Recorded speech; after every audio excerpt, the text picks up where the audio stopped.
So if like some people don't show up, do you think they'll let us eat their cakes? I'm a hungry gal. We are going on a vintage tea tour. I'm so excited.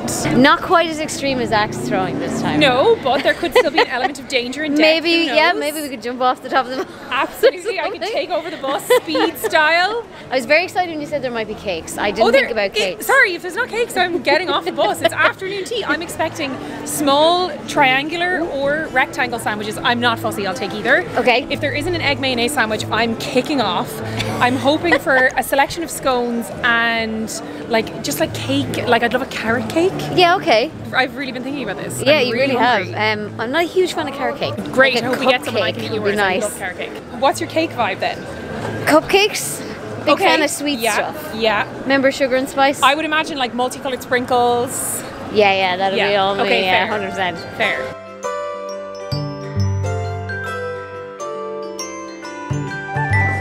I love that they're wearing a Breton stripe like me. No rush, no rush. Kind of matching. That's your drinks menu there if you want to have a look, and we'll get put it in to get you drink orders. Welcome aboard, everybody. I'm just going to give you a short little introduction and we're going to hit the road, okay? Our driver's name is Paddy and our bus's name is Kitty. It's not a fully guided tour, it's semi-guided, so the idea behind afternoon tea is you lot enjoy the company of whoever it is you came here with today, you know? A cup of tea, a sandwich, a bit of cake, a bit of gossip. In our case, you get to take in the city scenery at the same time. You lot can have as many drinks as you want off that menu. We're going to be together for about 70 to 80 minutes. You can have as many drinks as you can possibly fit into yourselves over that course of time, bearing in mind Kitty doesn't have a bathroom on board, does she? So you might need to be careful, okay? For now, your job, guys, is to browse the menu and think about what it is you might want to drink, okay? Myself and the girls will get along as fast as possible. So, enjoy your afternoon tea. If you need absolutely anything at all, give one of us a shout. Let's get going, okay? Cheers, guys. Have a good time. I'm going to get the tea. Sounds stunning. Like you wouldn't want to be massively hungover with a jippy tummy. Do you know what I mean? I'm kind of loving it. So the first thing you might be interested to learn about the Phoenix Park here, it is the largest walled or enclosed park in Europe, okay? Central Park in New York City can fit inside here twice, and Hyde Park in London can fit inside here 6 times, okay? So hopefully that gives you an idea of Hyde Park. just how massive it is. Now, if you decided to walk through the park, which is a lovely thing to do when the weather's on your side, despite how cute they might be, don't feed the deer. Because if you get caught, you've got a €250 fine coming your way, okay? So don't feed the deer, or don't get caught feeding the deer. Okay, now, so upon my research, I discovered that the Phoenix Park is the largest Viking cemetery outside of Scandinavia. Yeah. So if you know anything at all about your Dublin history, you'll know that we are a Viking city. The Vikings arrived here well over 1,000 years ago, and they kind of built a lot of Dublin as we know it today. So yeah, a lot of their dead are buried out in this park, making it the largest Viking cemetery outside of Scandinavia. Who knew?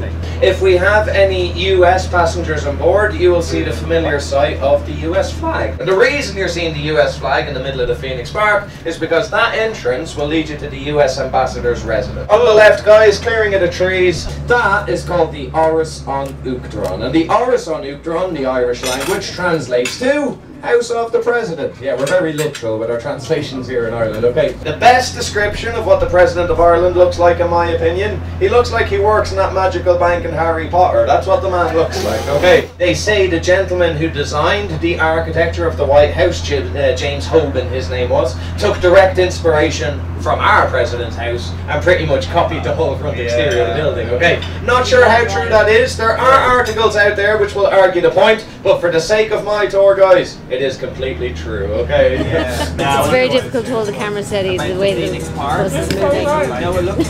It's a nightmare. If you didn't hear that up the front, my friends, the #1 Guinness drinking country on earth is Nigeria, which is super, super random when you first hear it. You're like, what's going on over in Nigeria? It'll make more sense when I tell you that the largest Guinness factory on earth is in Nigeria, okay? St. James's Gate is only the 2nd largest one, making Nigeria the world's #1 producer and consumer of Guinness. Bet you guys never knew that the patron saint of Nigeria is St. Patrick. But he is, yeah, who knew? If you were employed by Guinness back in the day, you were very comfortable in life. They were famously known as being some of the best employers in all of Dublin. You got free childcare, free healthcare. They were the first company in town to come up with the idea of a pension. If you died, your funeral was paid for and your family were given an allowance to keep themselves afloat. But more importantly than all that, that stuff's all well and good. But the best part is, at the end of the day, 2 free pints of Guinness. Yeah, exactly. Yeah. Now, America come in 4th place, behind Ireland, with a population of 350 million people.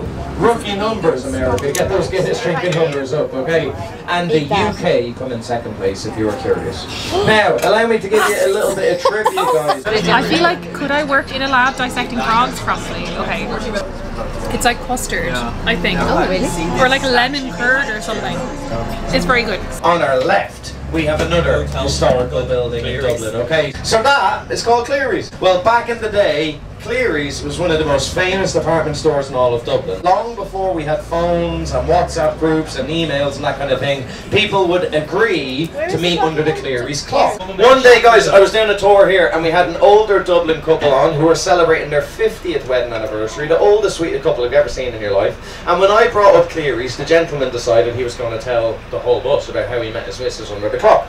At one point in the story, the gentleman said it was love at first sight. Big, thick Dublin accent on her. She goes, "What are you bleeding lying to them for? Tell them the truth."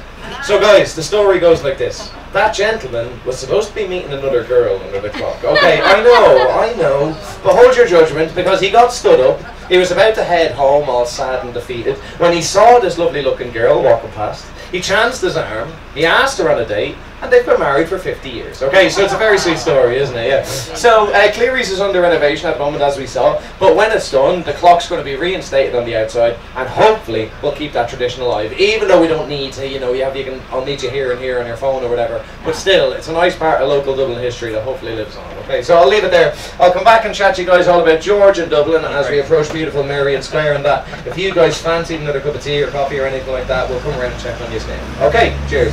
So it's coming to an end now shortly, and he just told us that we get to keep these cups. I can use this for my goatees.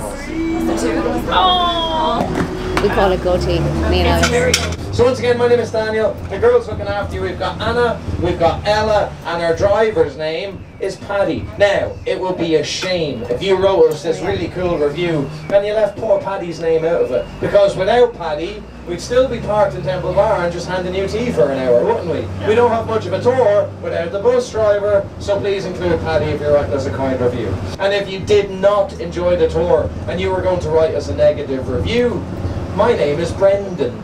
So thank you. So take care and enjoy the rest of the day ahead, guys. Thanks a million. Thank you.